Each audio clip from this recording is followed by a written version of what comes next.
बंदव चरण सरोज गुरु मुद मंगल आगार। जय सेवत नर होत हैं भवसागर से पार। गुरु जी की सुमिरन मात्र से नाशत विघ्न अनंत।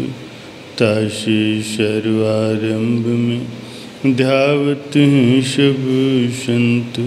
तासे सर्वारंभ में ध्यावत हैं सब संत। प्यारे सज्जनों, एक संत जी कहते हैं कि ज्ञान की दृष्टि से अगर विचार किया जाए तो मेरे जैसा बुरा इस संसार में दूसरा अन्य नहीं है। बुरा जो देखन मैं चला, बुरा न मिलया कोई।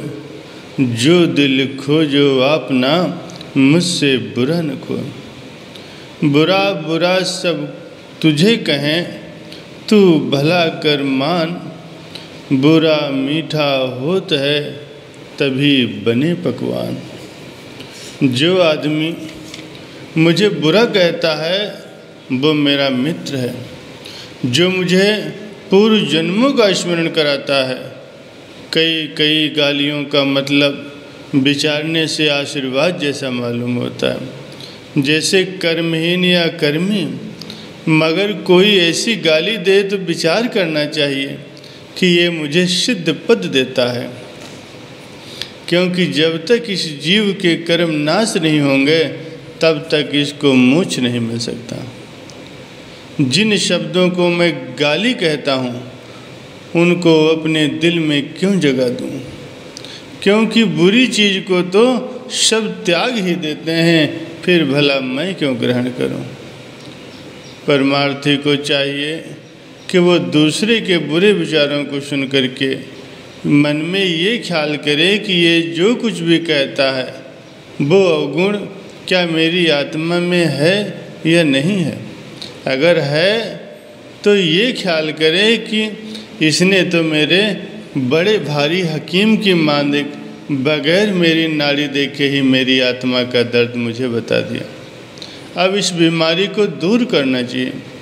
अगर नहीं है तो ये समझे कि ये अवगुण तो मेरे अंदर है नहीं। क्या इसके कहने से अंदर आ जाएंगे? क्या जवाहर को मिट्टी कहने से वो मिट्टी हो सकता है? अब मैं जो इसमें क्रोध करूं तो भला मेरे जैसा अज्ञानी दूसरा कौन होगा। अज्ञानी और मूर्ख में क्या भेद है? हमेशा अज्ञानी जीव ही बराबरी किया करते हैं।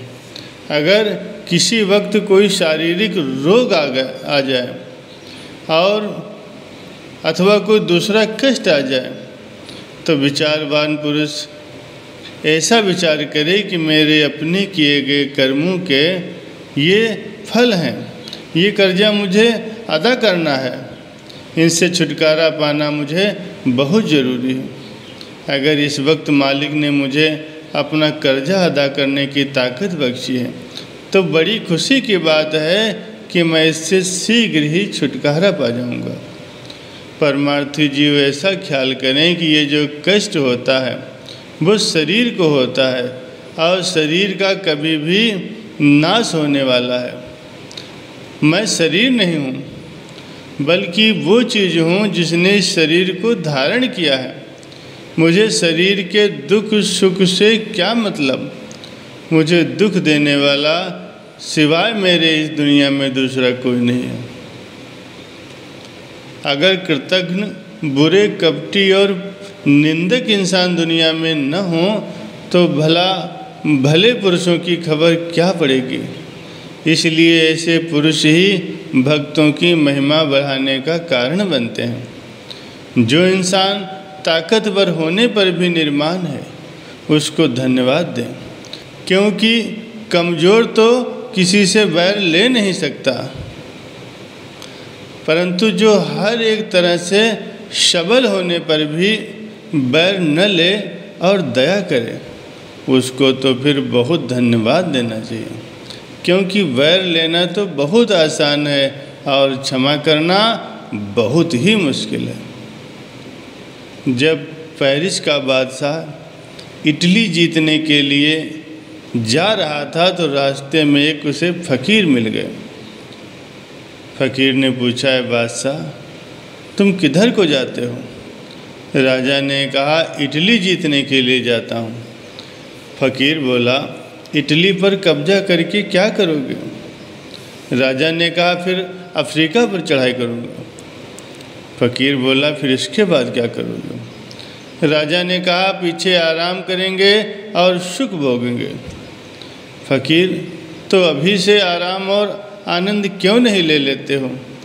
लेकिन कहाँ, अज्ञानी को भला संतोष कहाँ है? जब इसके अंदर तृष्णा की अग्नि दिन रात जल रही है, जिसको धन की ख्वाहिश सदैव लगी रहती है, उसे ये विचार करना चाहिए कि इस धन के मिलने पर मैं सुखी हो जाऊंगा क्या?